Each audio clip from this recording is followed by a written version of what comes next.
Alrighty, so tonight I wanted to take a look at a deck that I was really intrigued about when I first learned about this particular design. It's very, let me get that centered. It's very interesting in the artwork. It's kind of has this tone of old alchemical tomes and ancient kind of woodcut vibe, and a reminds me a lot of like hermetic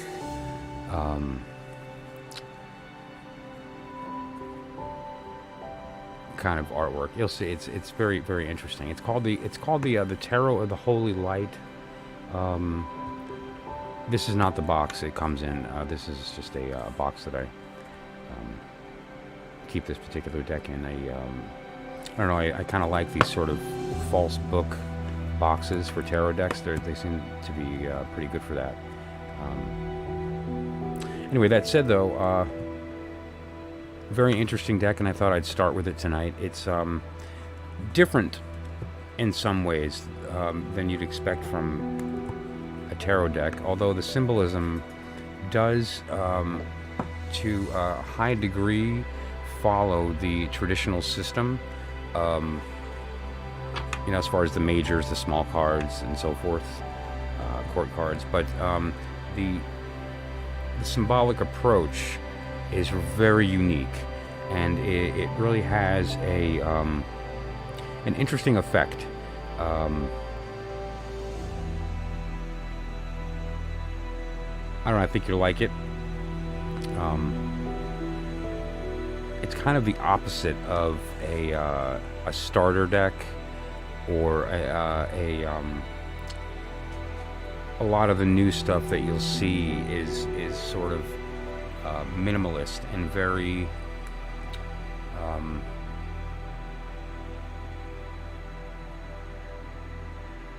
artist centric with respect to the atmosphere and to the way that the symbols are incorporated, and some are decent. There's some very good stuff out there right now. This is unique, though, in a way that I think is very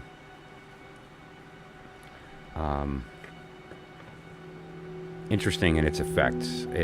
The effect on your psychology when you really give a look at the information and how it's packed in there is very effective. It's pretty powerful. It's called the Tarot of the Holy Light, and we're going to just kind of play with that a little bit tonight as in the beginning, as I get started on the stream, and then as we progress and as we continue, obviously I'll flip through the different decks. This is the list of the decks that I have prepared for tonight. Tarot of the Holy Light, you're about to see. The Rider-Waite-Smith, Book of Thoth, the Crowley, Frieda Harris version. Hey guys, what's going on? Good to see you. The Hanson Roberts, which is actually, the Hanson Roberts is incidentally the artwork in the back there of all these scenes. These cards, that photo is the Hanson Roberts deck. The Terror of the Abyss, which is a really great one. That's that black and white thing from Anatorian. What a deck! I can't. Actually, this is probably my favorite deck to use right now. Is the Terror of the Abyss. Tarot of Ceremonial Magic, Lon Milo Duquette, the man, the myth, the legend. Great deck, really awesome. Oracle of the Radiant Sun, which I use in conjunction with a lot of my readings as well. Pooja, what's happening? Good to see you. Okay. So that said, I'll do the first reading tonight with Tarot of the Holy Light, and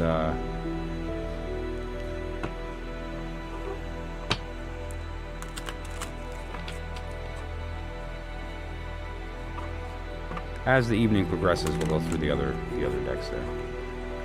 This would be interesting because it's such a departure from anything that I've ever seen. There are some decks that are pretty esoteric, and some that are very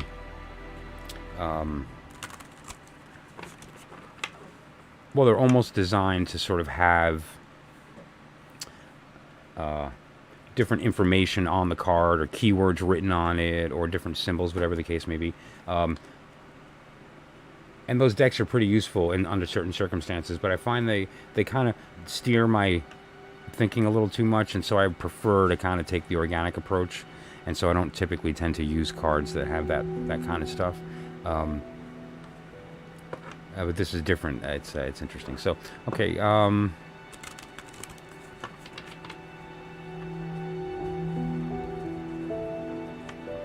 So, Eliza, let's see. You were first in the chat here, and as the room builds up, I'll throw a couple cards to do some quick answers, like a quick couple card, like a one card, and build on it if I need to. As the room builds up. Do I have a puppy barking somewhere? I certainly do. Hello, puppy. There she is. What are you doing? You want to come say hi? Come say hi. Let's see if she wants to come say hi or not. I don't know. She's pretty spunky. What's going on, baby? Oh. This is Melanie. Say hi, Melanie. Melanie's a long-haired dachshund. She's a baby. She's only a couple months, 4 months, maybe 4 or 5 months. Not quite done growing yet. Good to see you. I'm going to do some cards tonight. That's right. Yep.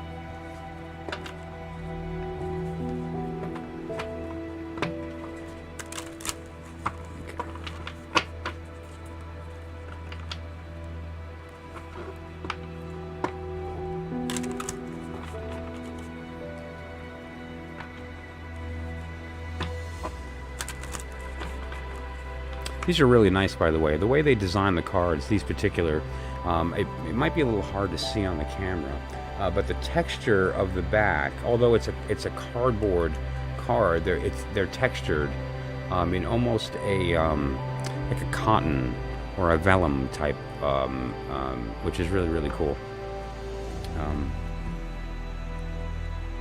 They feel good to shuffle. They have a good riffle, although they're kind of big compared to like a standard tarot deck, but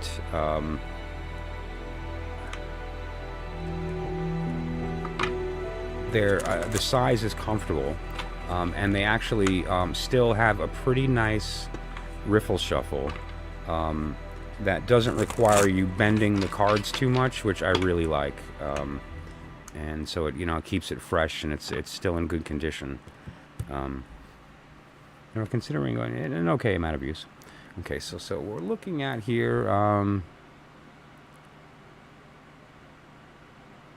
Move on. Okay, or wait. Okay, let's see. Should you move on or wait? Schlock, good to see you. Good evening.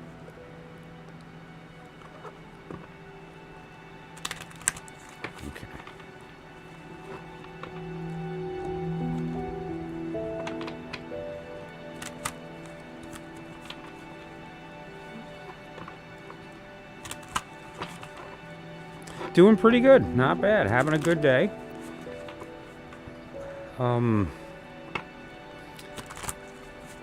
Using just a kind of a neat deck tonight to start with, just something a little new and fresh. This is the Tarot of the Holy Light. I'll talk about it a little bit as we go through. Okay, Eliza, this one's for you. Let's take a look. Should you move on, or should you wait? Should I stay or should I go? Let's find out. I'm going to say, let's jump to the desk here. Okay. 5 of Cups.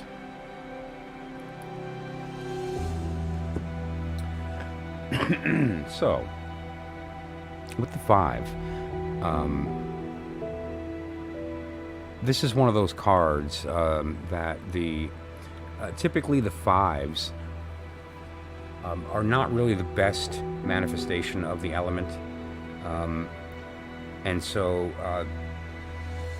and actually the way this card represents it, and it's a similar effect in other cards, is the idea of a couple of cups spilled. And so here you have the bucket into the cup, which pours into the other cups, and in better circumstances, the water flows into each cup very easily and then pours into the next, and there's an organic cascade that happens without there being a waste of water. Yet in the 5, in this particular case, the water does knock a few cups over. And those familiar with the Rider-Waite symbolism, there's a couple of different ways to kind of interpret that. For instance, the card in the traditional Rider-Waite looks like somebody who is kind of focused on the ones that are spilled, as opposed to the ones that they have. But another way to interpret that as well is that what this card, and this is more the way I typically feel about it, this represents the idea of too much leads to failure. Like, you don't want to be, you don't want to give too much. And very specifically, the cup, it represents the element of water and emotion. And so that doesn't mean you can't express yourself intellectually, or you can't like your opinion, or be honest in that respect. It's important that you don't pour too much emotion at once, because the effect of that is, a lot of it winds up not even being noticed. It's wasted. Now, the card as well, astrologically, we have Mercury in the moon. Scorpio in the moon. And Scorpio represents a couple of things here. For instance, this individual here, as an example, has the ability to stop pouring that water so that it doesn't mostly get wasted. And so you can always put the bucket down, pick the cups back up, and continue the process.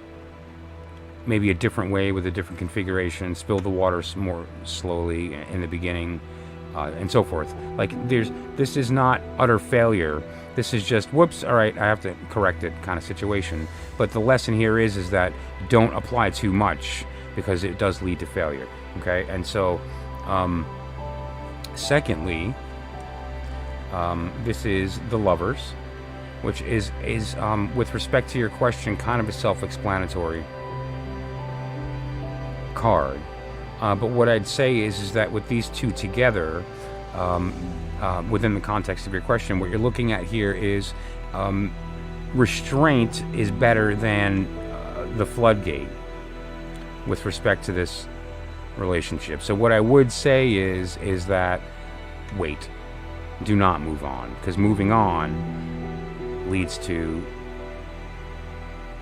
a failure. Okay.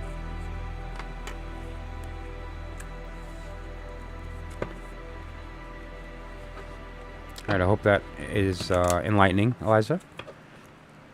And if you wanted to do anything more specific with respect to what to do next, or is there, like, what is, I guess more importantly, almost like a karmic compass, investigate define your will, and then once your will is truly defined and you know what it is you actually want and what you want, not what is the product of society or other people or influences, but what you actually want. Once that's properly defined and understood, which is sort of the first part of the larger readings, the question is that what is like a karmic compass, what is the direction I should take that would be a little easier and a little bit better? So with respect to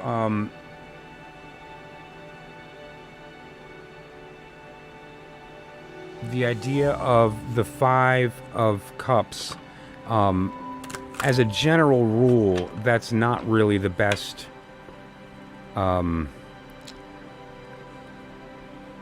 It's not really the best energy when it comes to relationships. I'll put it that way, and it does lead to there being this kind of excess that's not healthy. And so, I would say that part of the sensation here is that you need to maybe not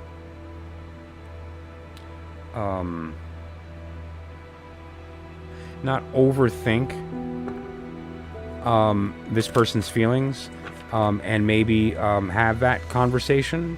Like I was saying about the Five of Cups, where it's not total failure. You have the opportunity here to just stop pouring the water, i.e. tone down the emotional response, and then pick the cups back up and maybe try a different method. In this particular case, what I'm referring to is that you should be assertive and be upfront about how you feel and wondering how they feel. Like, hey, I have feelings, and what are your thoughts about that? And so you can kind of transmute your anxiety into like an active energy to nudge karma, add some fuel to that fire. Because the reality is that just even based on the nature of your question, should I stay waiting or should I just leave? You can kind of do both. And what I mean by that is that, you have the opportunity here to just state your feelings. Is it whose name? State your feelings and get and ask the question, like, are we in the same place? Because, you don't want to waste time either, and neither do you want them to waste time. And so it will sort of stoke that fire, and either it will allow the situation and be the catalyst to allow the situation to exist,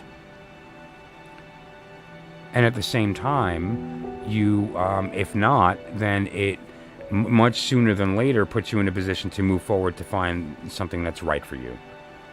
And I think that's really important. So yeah.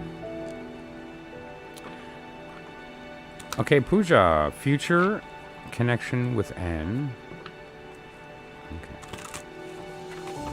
Let's see what we got here.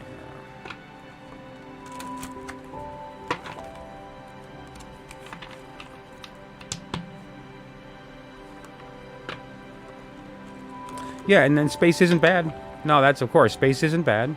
But it does not take hours to express your feelings.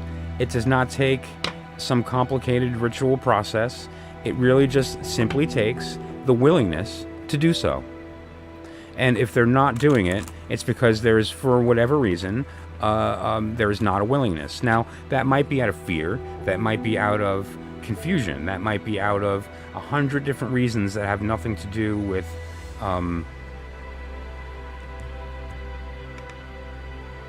what you're thinking or with their feelings, or that's so many variables.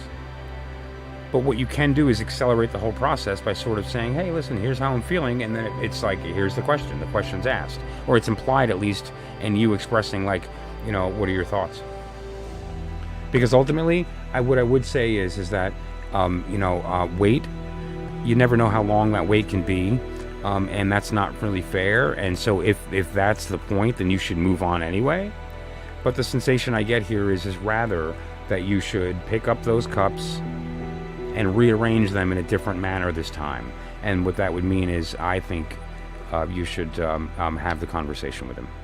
Yeah, that's what I think. Okay. And so within Punja, let's take a look here. Let me cut this as well.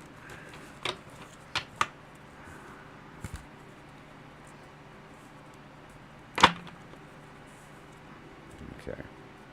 Incidentally, is the music too loud, not loud enough, or just right? A Rose Rain, thank you so much for subbing. That means a lot. That really means a lot, and I appreciate that. Okay.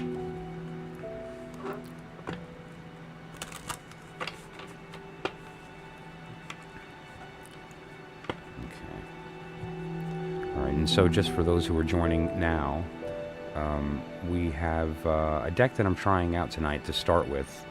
This is the full list. The deck I'm starting out with tonight is Tarot of the Holy Light.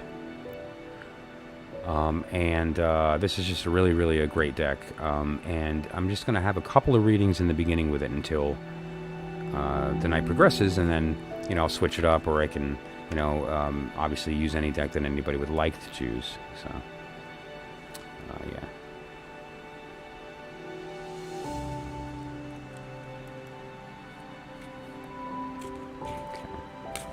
So, okay. The question is about your future, of your connection with N. Now, the Five of Swords, not the best card to have in that circumstance. Here's another five. The last five that we got was the cups, and that was the last reading for Eliza. In your case, this is the Five of Swords, and the Five of Swords is still, there's a barrier, and it is kind of willful. Like, there's a reason that barrier exists. Effort.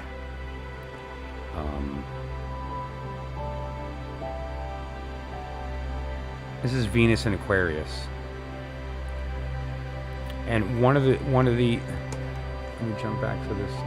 One of the ideas, one of the feelings about Venus in Aquarius is a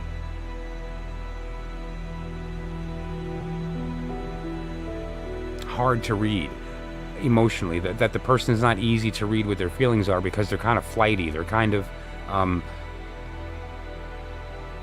bipolar. I don't know if that's the appropriate word. Am I allowed to use that word anymore? Is that do I break a rule by saying bipolar? I guess, what's the new word for that? But somebody that is a little hard to gauge, because they yeah. But as far as, if you were to look at this from the level of circumstance, and not the people or the relationship, but the circumstance, what we have here is a lot of energy, but that energy is kind of like in your way, like it's sort of a barrier, at least in the immediate future. And however, also the situation is, there is an unsureness. There is a unstable, unbalanced, right? Like easily tipped. Yeah. And another thing that I see, if you can imagine, like, let's say you have like a ceramic lamp, right? Like you drop it and it falls and it breaks into some big pieces. You can glue it back together, but it's not as strong, and it might fall apart very easily. This card represents the lamp in the state of being glued together, and is kind of like can break apart very easily. Like, it's not strong.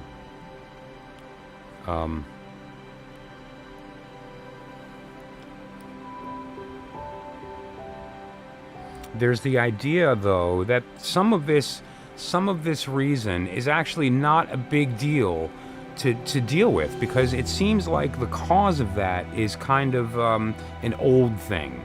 You or they, I'm not sure which one yet, and we'll get there, is has a reoccurring behavior of some kind, and that reoccurring behavior lends to this. So I'm going to look at the past and the future. I'm just going to throw 2 cards real quick.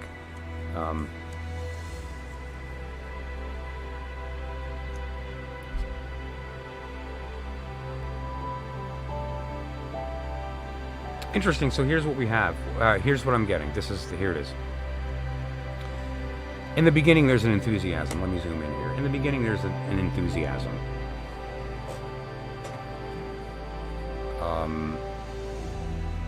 Everything that person needs. And then this is the Page of Cups would be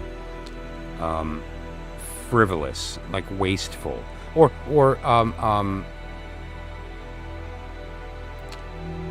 another word rather would be irresponsible with, doesn't value as much. When you don't value things, you treat them differently. And what I see here is that there is this pardon me. There's this state of reoccurring behavior that has led to an internal brokenness, and that internal brokenness makes creates a vulnerability. That vulnerability led to one of the parties being a support for that. And over time, that dwindles and the patience disappears and it becomes laborious for the relationship. Now, the advantage to knowing that is the fact that we can alter our behavior, and in doing so, alter the outcome. And so what I would say is that either you or they are the person who has this reoccurring behavior, and that needs to be looked at, and that needs to be determined what the behavior is, and what are the steps that should be taken to stop that from affecting your life. And that will allow the karmic current to flow in such a way that it's easy for you to grab onto. Okay, Pooja?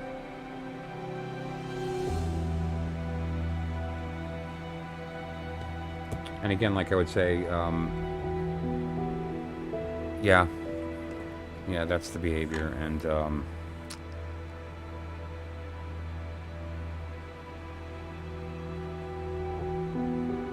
I appreciate that.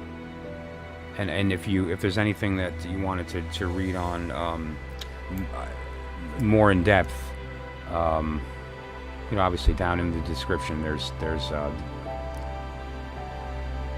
instructions on how to book a reading. That's private. I do those usually with Zoom.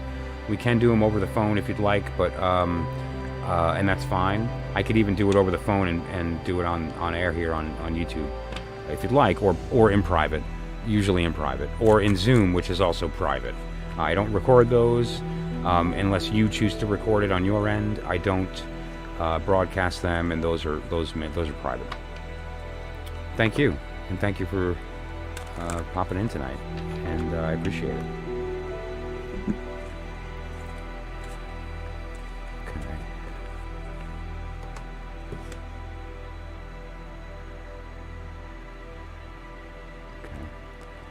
Alrighty. A Rose Rain, hello. I will do this. You will be the last reading tonight on the free list. So hang on. Free reading list closed.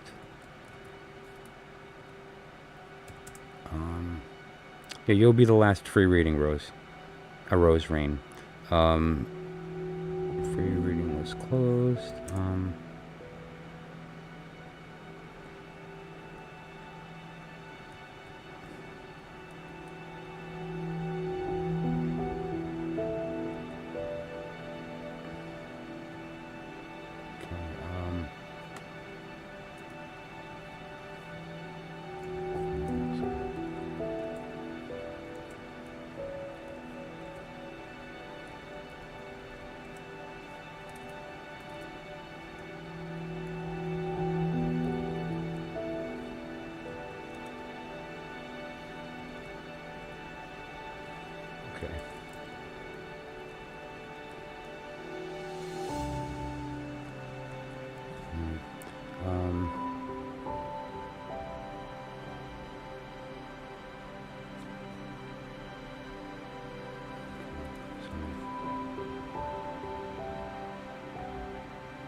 Pin that. All right, there we go. Okay. Jump back here. Sorry about that. All right, so. Okay, great. Okay, so let's take a look here. Your question was, yes or no, does Karen still see me as Bella from Twilight? Okay.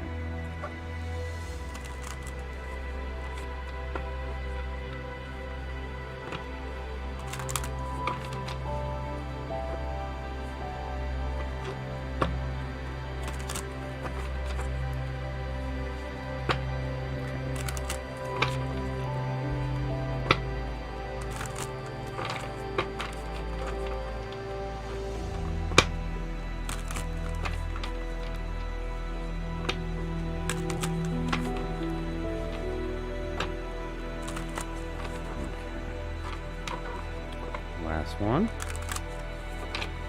I'll give this a cut.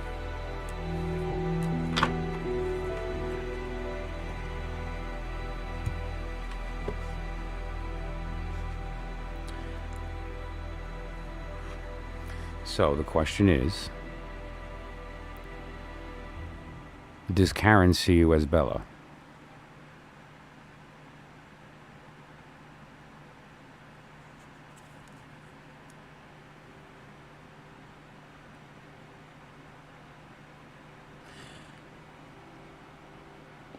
Interesting. Okay, so now the card is the priestess. It's this, the third card of the tarot, the second. Normally, it's actually the card that's on the back of the. Right? That's the same card. Right? That's okay. So we're all familiar with that. But that was not my first sensation when I saw the card. What I felt when I originally saw this card was that you had been chosen, like you had been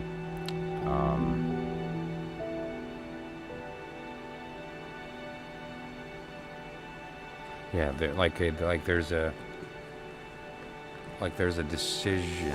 I don't know. That's a strange sensation that I'm getting.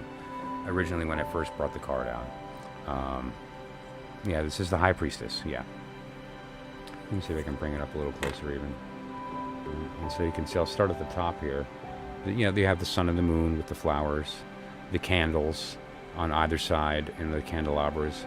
Her one hand is on the candelabra, and then the other hand is on the actual plant there, the flowers. The 7 stars.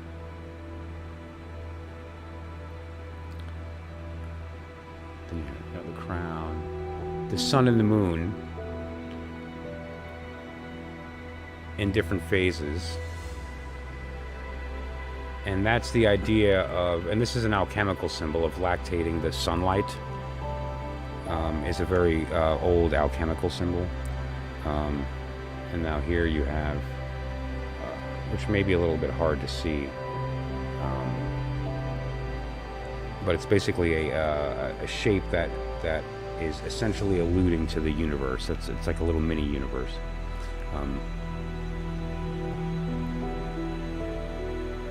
And so the High Priestess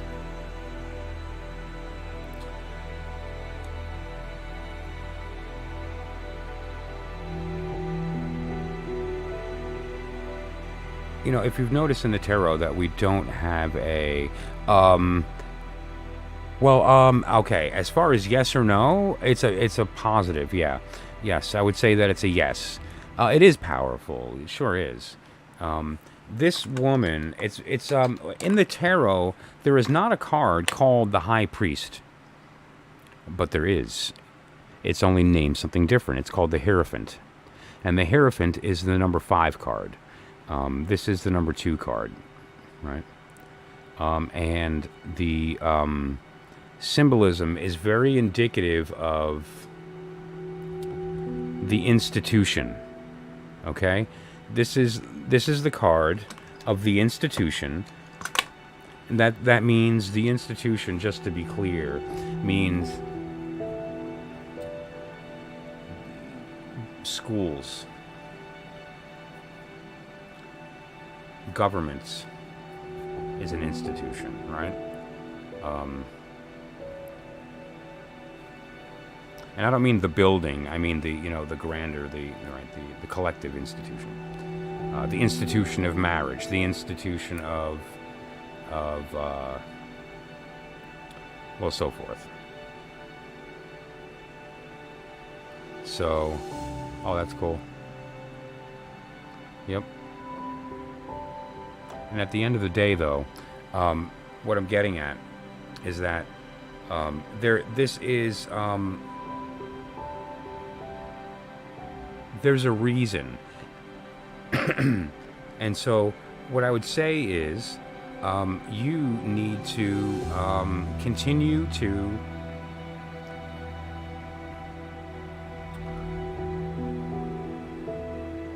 maintain the institution, the integrity. It's like master your work and continue to do that. That's what I'm getting. Okay.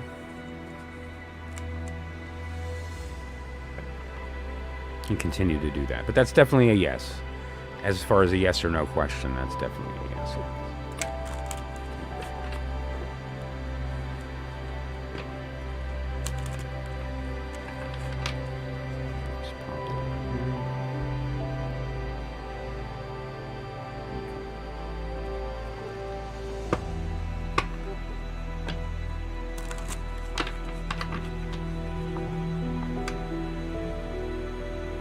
Oh, you're welcome anytime, and I would certainly encourage that you, if you'd like something more specific, the 3-card questions, those are mind, body, soul, and past, present, future. But depending upon the circumstance, you let me know, and we could determine which spread would actually be appropriate. Some are more appropriate than others, obviously, for certain types of readings. And so, it's best to really narrow down what it is that we're trying to get at. And once we have that answer, it's easier to go ahead and pick the right spread and, sometimes even the right deck. The deck can change based on that criteria. So... Well, I appreciate that. Thank you. That's awesome, and that means a lot. It's my goal in this, and I think I put it in the description and stuff on the channel, but my goal is to help people know themselves, and if oh, awesome, thank you. Because, anytime I jump on, usually when I first jump on, I do at least a couple of free readings when I first start until it gets going. And then go from there. But the fact that you feel a strong energy is good, because that means that there's a sort of an easy connection. Like, you don't have to... we don't have to add a charge to it to get it to work, so to speak. It's already there, and so anytime you have any questions or need anything, we know that there's going to be like a decent connection, so that's good. I get that with a couple of people here, actually, where I feel like there's a good soul communication that allows it to kind of flow, so it's easier, and so that's cool. I appreciate that. Okay, what should we use next? Tell you what, everybody sort of throw out what your deck choice would be, and we'll see if there's a consensus. And what I'd like to do is just pull a card for everybody. I'll pull one card for everyone, and this will be your message for the night. All right, good night. Hey, Rose Rain, good night. Thanks again. Same to you. I appreciate you coming in. In your case, then, if you're still here, if you haven't already left, I'll just pull you a quick card and then you can go. And I'm gonna grab the Rider-Waite Smith. So here you go. It's Rider-Waite Smith. Okay.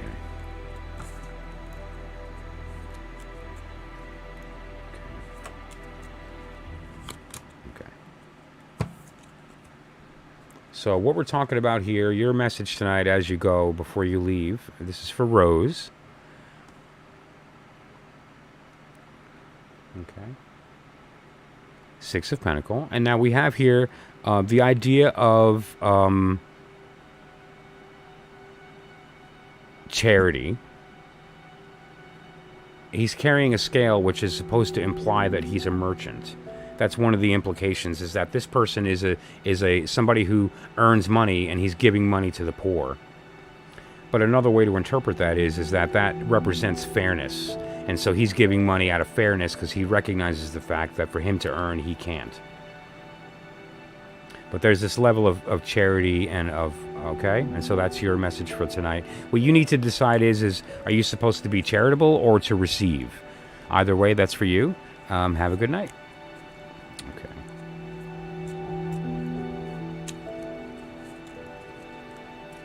Hello, Shivani. Welcome.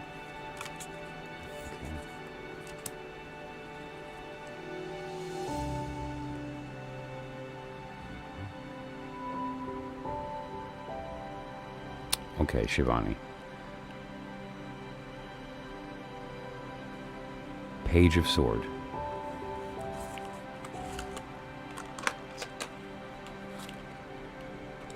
Is there,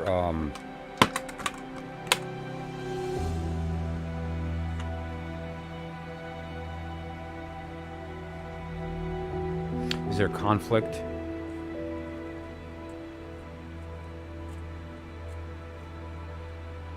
With respect to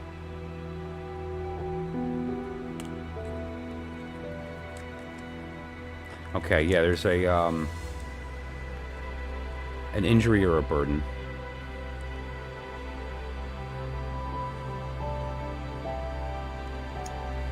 You've tried, but you're unable.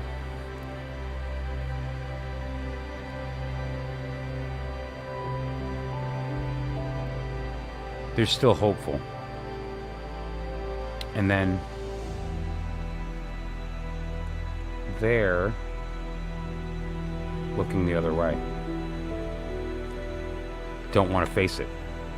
You're willing at least to face it.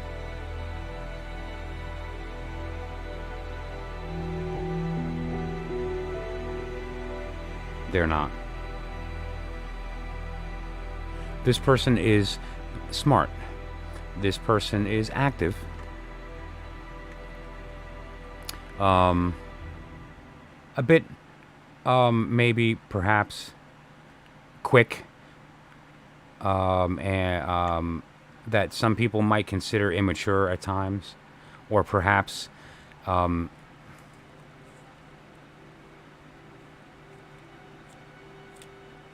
type to rush in. And normally this person would be very, very similar in a sense. This person would kind of be the type that people would say gets stuff done. There's a passion about them. But in this case, they're not. They've chosen not to act or to face it. And the why that is the question.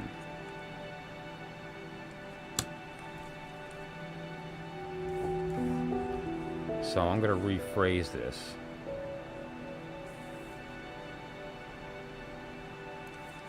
Okay. And so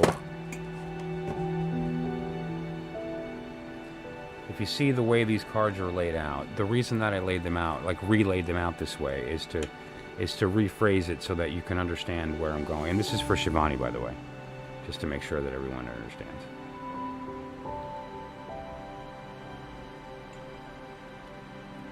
You have two people. One of them willing to face the problem, the other one not. And there's some type of injury or illness or expense, necessity that this person is willing to face and they aren't. And my question is why? Like, what is the thing that's holding this person back from acting and them not? And the sun came out. And what, more importantly, the sensation that I got, and again, this is for Shivani, is children, a child, babies, some type of youth, a blissful ignorance, but outside of the situation is the point, not directly involved with respect to this, but rather what is what this person is looking away from, the way they perceive it.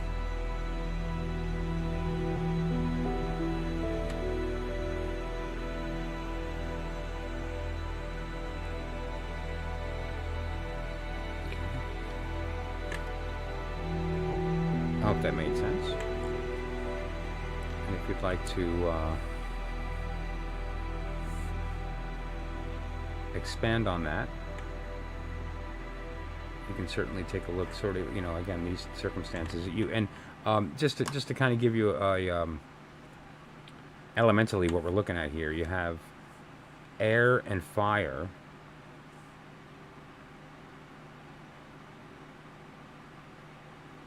And the circumstance that surrounds the two, that's sort of like the foundation of these, is this injury /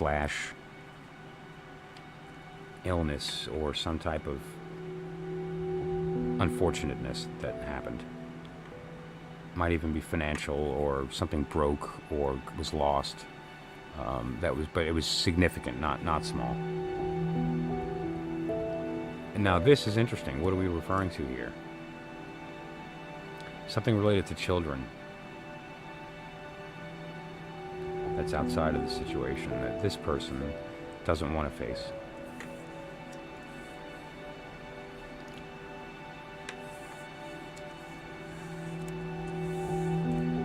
So that was that.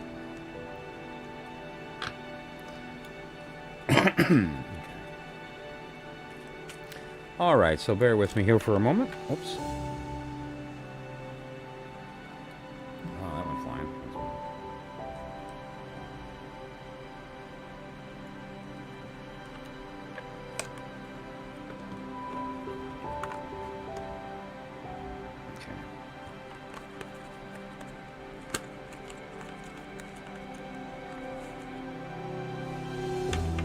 All right, guys. So here's what I'd like to do, and if you'd like to participate, go ahead.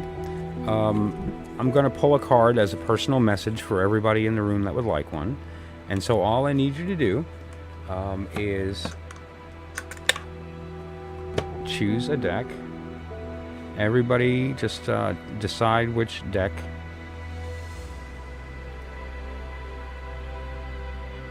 And I'll pull a personal message for everybody, one at a time.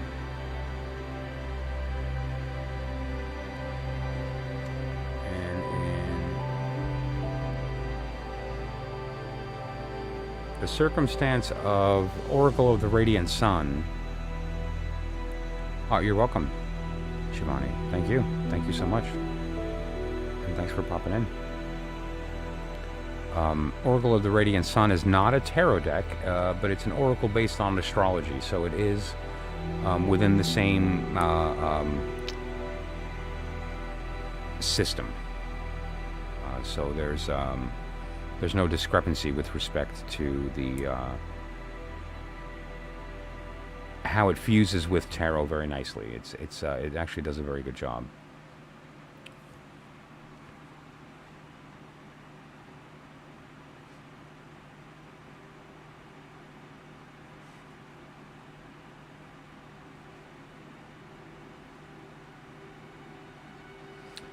Great.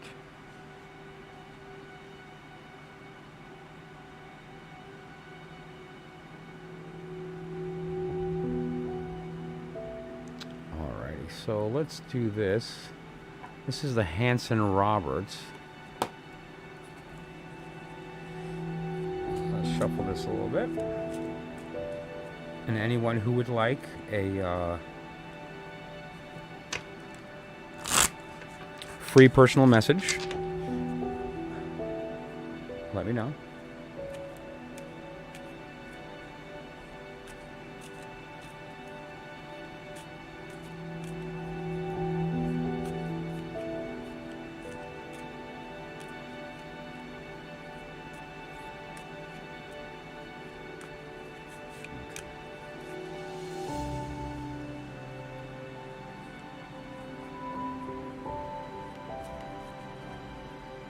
Incidentally,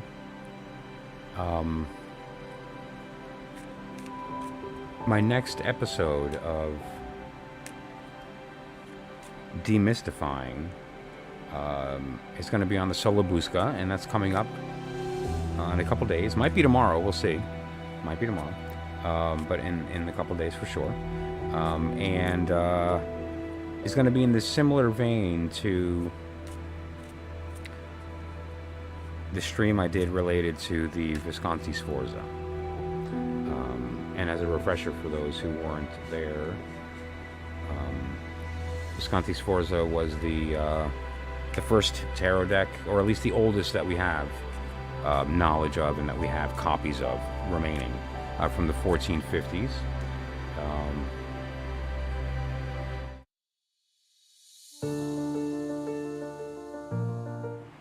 And it was very special. It was a nice stream, and we did a reading with it, which was really nice. It's the first time I had done a reading with that deck. I had used it primarily until that point, really for mostly showing, like for art purposes and for historical purposes, academic.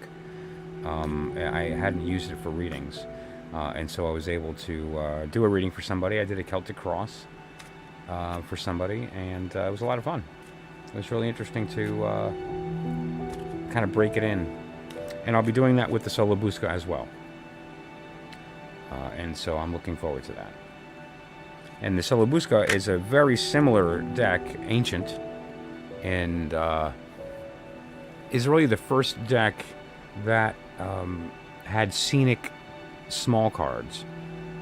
So, you know, the original tarot decks back in the day all had cards similar to modern day playing cards for the small cards. So the numbers would be just symbols on the card as opposed to scenes that we're familiar with, people using the elements in some fashion.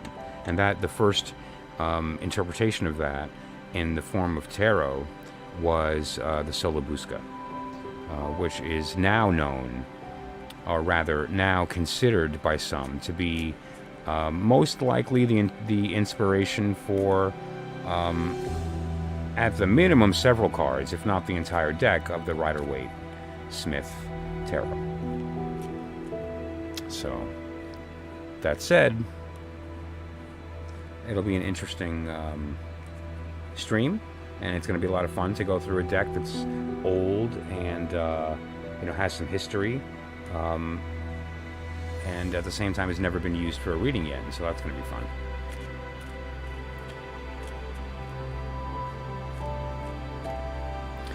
Okay, I'm going to be wrapping it up here in a couple minutes, and so that said, it was really great reading for everybody tonight, and I had a lot of fun, and I'm looking forward to popping in again to learn some truth, to uncover the right direction.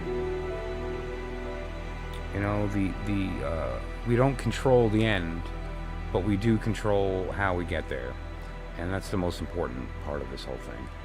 And so, your message for the evening before we go: the Knight of Cups. The Knight of Cups in this particular deck, the Knight of Cups is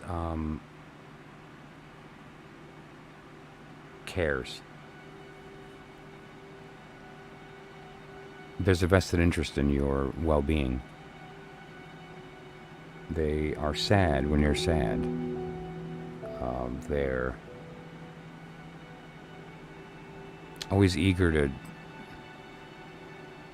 feed you when you're hungry, give you a hug.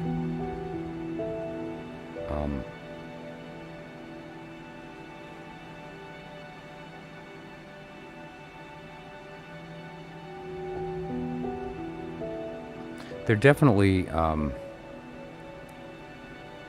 sometimes maybe hard to reach because they're so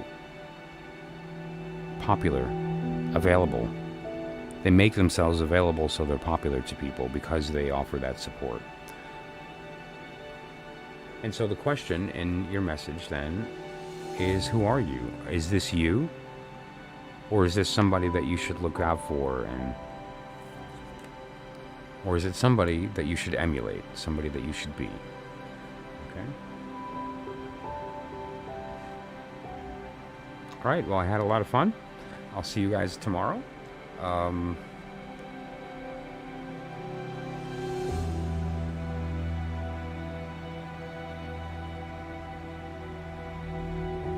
Who's Q?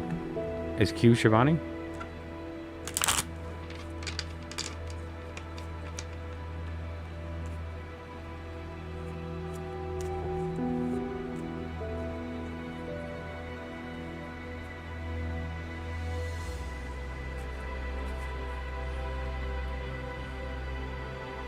Hey, new Tom, what's happening? Good to see you. I'm surprised everybody's up. I was about to sort of shut down, but if the people are popping in, then I'll hang around. Sure, what's going on?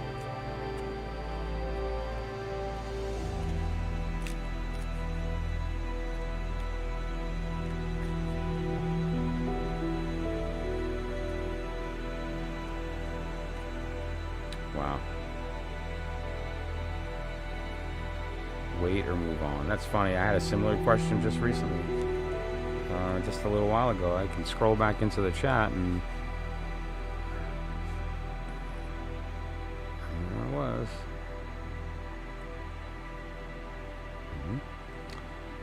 Okay, so let's take a look. See what we can see.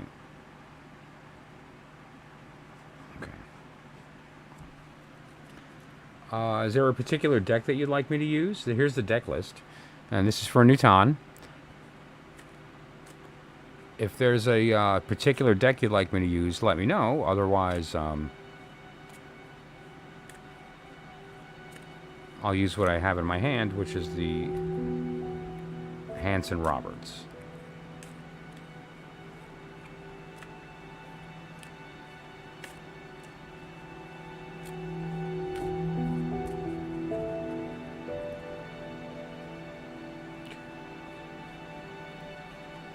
If you don't mind, I'm going to light some incense real quick. I have a cone that I've been I've had here.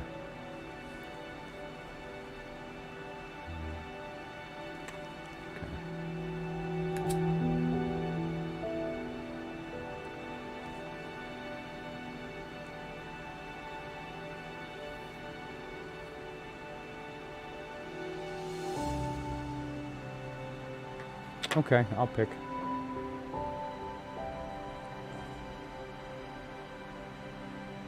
And it's the Hanson Roberts. It's a good deck.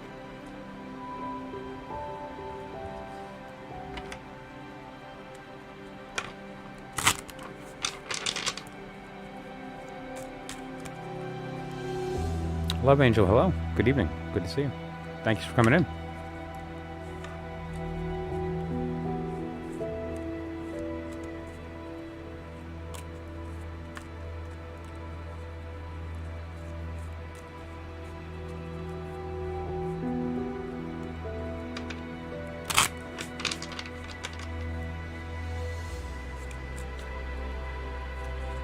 Alrighty.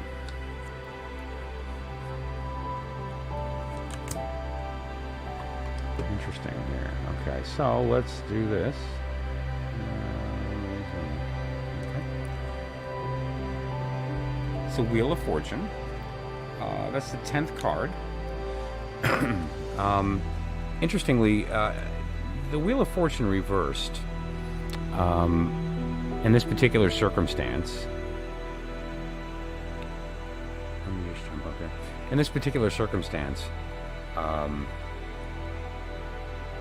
I see it almost like a stagnation, right? So essentially, the wheel refers to the idea that karmically it is constantly in motion, energy is constantly moving, and Sometimes there are smooth paths for that to move, and sometimes there are obstacles and it moves more slowly and it takes more time.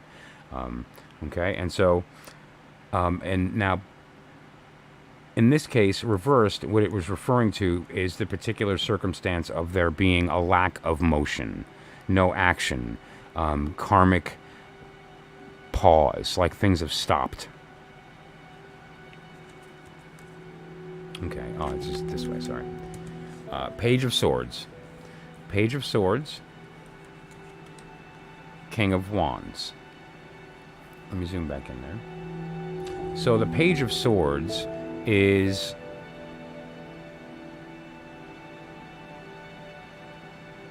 smart,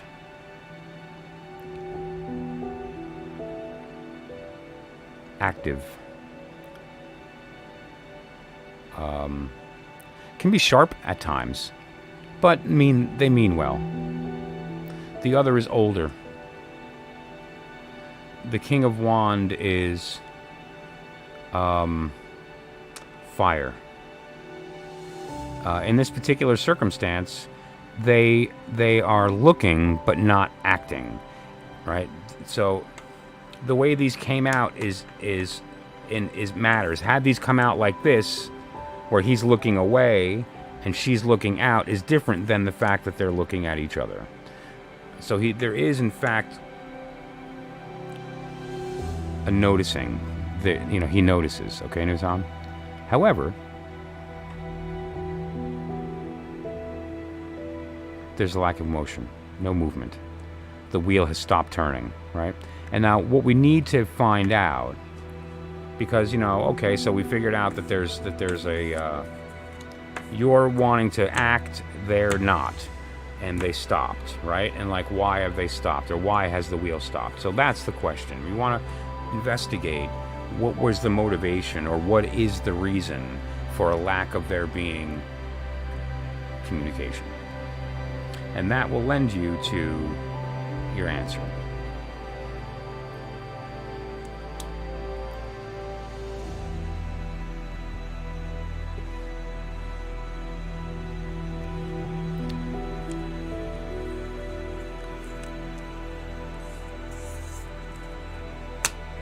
So what I see here is basically you should wait. What I'm seeing here first off is stop moving, meaning don't move, meaning stop, meaning wait. Then you have the two of you. He is looking and there is an interest, but there's something that hasn't occurred. And then the card, this other card is a basically the energy here is to hold, to not let go, to stay steady. It's a 4. And so all of the signs are answering the question as wait. Now, should you wait? Or is it more appropriate for you to maybe potentially accelerate that? Or is it possible for you to maybe find out the motivation there directly, and then sort of not beat around the bush and just go straight for the question, which is like, how are you feeling about me? I feel this certain thing. How do you feel? Or you could say, whatever it is you really want to know, and just asking that question directly. Okay, and I'll leave it there. And we can look at that potentially another time, or if you'd like, I have a number of different spreads that I think might be appropriate for that type of thing. In that circumstance, it would be a love type reading, and it would be more karmic in nature, with respect to where you are in your current circumstance and the trajectory that you're taking from the respect of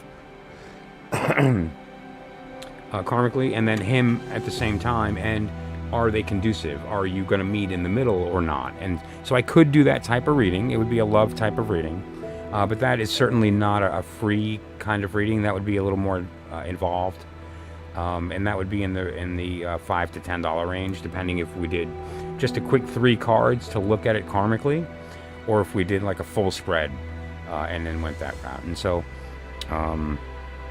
if you'd like to do that, just check the description, and there'll be instructions down there on how to do that. And I'd be happy to take a look at that, like on a more broad level, if you'd like. Okay?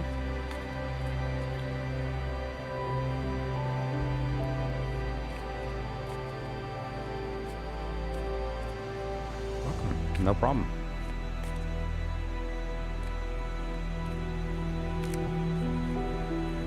Okay, Love Angel. Let's take a look here. Let's see what we can see. Do something like a quick, maybe couple of cards. And I'm just thinking of what the right deck might be. You know what? I'm going to use the Oracle of the Radiant Sun. I think that that's actually going to be appropriate for this question. Okay, so the question was basically, will you reconcile when you did so much and now he's not responding, basically. Okay, so let's take a look. Thanks for popping in, by the way. I appreciate it. Let me ask you, Love Angel. You said you were a new sub, so how did you hear about me? Where did you find me? Did you search for a certain keyword, or did I pop up in your feed? How did you come about me?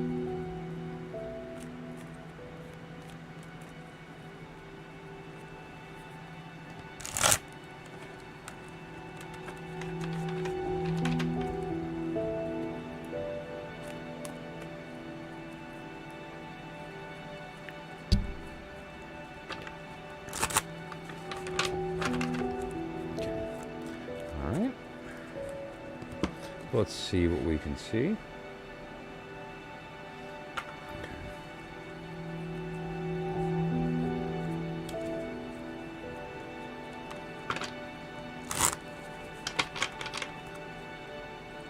Cool, okay.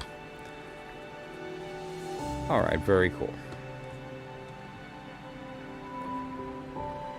So,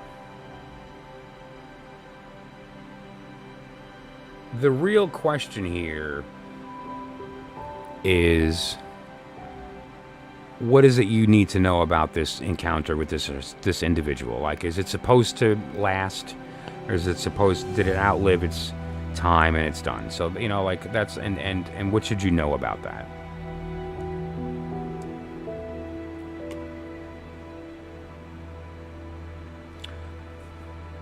What we have here is the moon in Pisces, and the moon in Pisces is a card of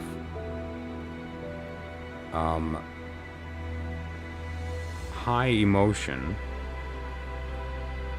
Empathy in this particular circumstance, I'm not sure if that's the best keyword. That's the one they chose, and that's fine. What I'm looking at is specifically the moon in Pisces, and the moon in Pisces to me represents that there is an understanding, right? So, like, if you've gone through similar things, you're going to understand each other to a certain degree that's going to allow you to kind of forgive certain circumstances or aspects of that person. Kind of like people that were abused feel bad for people who are abused, right? In this particular circumstance, you definitely have a birdie in your ear. And that means that you do have somebody that's talking to you about this. And you should listen to what they're saying. Like, maybe it's a friend or a parent or a loved one or somebody that's been telling you, hey, listen, you know.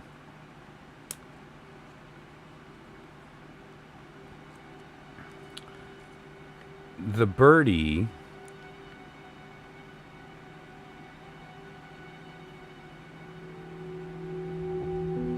should be ignored.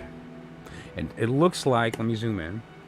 Looks like here we have Jupiter in Virgo.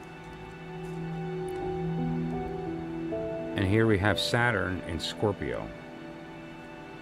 Now, Jupiter in Virgo. Absolutely, that's a great term, patience. And what that means is wait. Okay. But that doesn't mean like sit around waiting. Patience is something that needs to be respected. And on the empathy side, I think more appropriately than that, I think that you need to be the birdie. What I'm getting at is that it wouldn't hurt for you to kind of... well, let me put it this way. The Saturn in Scorpio basically means... let me zoom back out. It's time to kind of just be straight. And so, like, if you were to text, as an example, and say, listen, I'm tired of waiting, and if, you know, I'm going to move on. Well, your friend, I think that in this particular circumstance, there was something that your friend was saying that was not 100%. Like, I think they may have just either tried to be helpful, or they had a different opinion or a different motivation when considering the circumstance. But and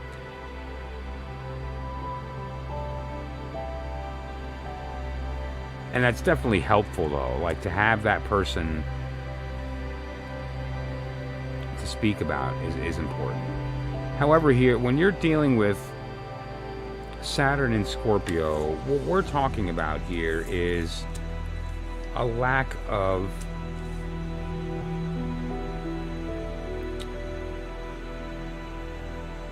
not caring too much about the other person's feelings. Like, it's doing what you have to just, as opposed to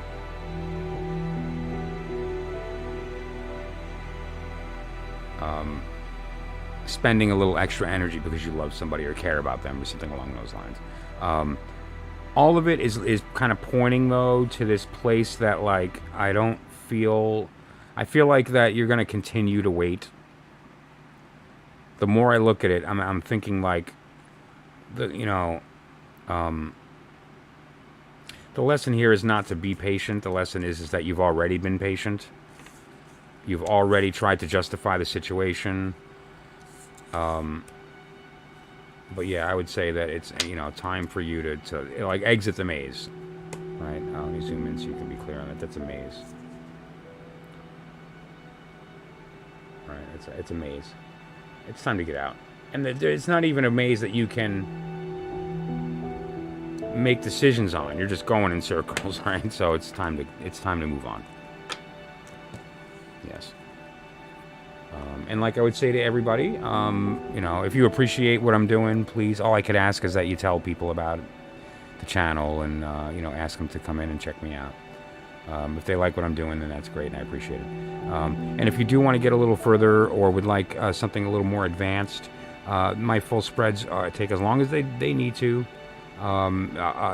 Typically about an hour, but it can take longer if necessary. I don't cut them short. And the private readings are much more in depth than a couple of cards, as well as the fact that when you're not in a public setting, people are a little bit different in how they communicate, and so typically those readings go better. It's just the nature of it from that respect. So great.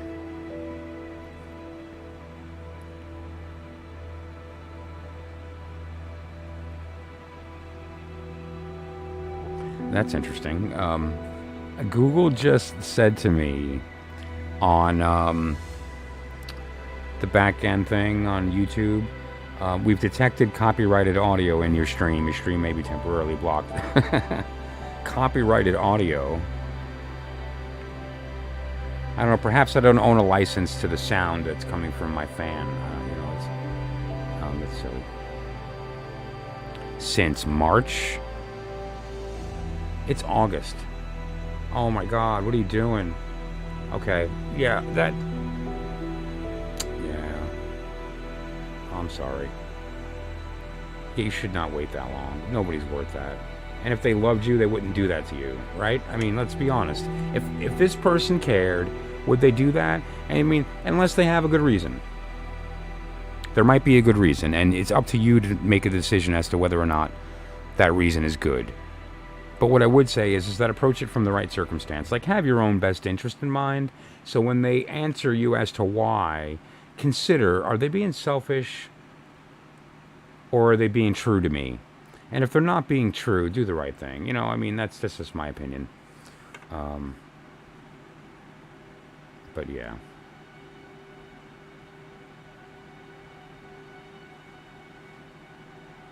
Alrighty, well, listen, guys, have a great night. I had a lot of fun. I'll be on tomorrow, and tomorrow we'll be talking about the Solabusca tarot deck. At first, or last time, we talked about the elusive, the enigmatic, the Visconti Sforza.